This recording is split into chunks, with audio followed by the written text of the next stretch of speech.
Hi guys, today we'll talk about how to fix or how to solve your Duolingo app.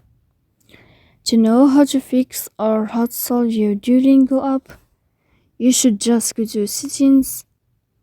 After that, you click apps, default apps, app settings. Here in this list, you'll enter or you click on Duolingo and you'll enter here. Then this page of app info, we click on first stop and we click OK.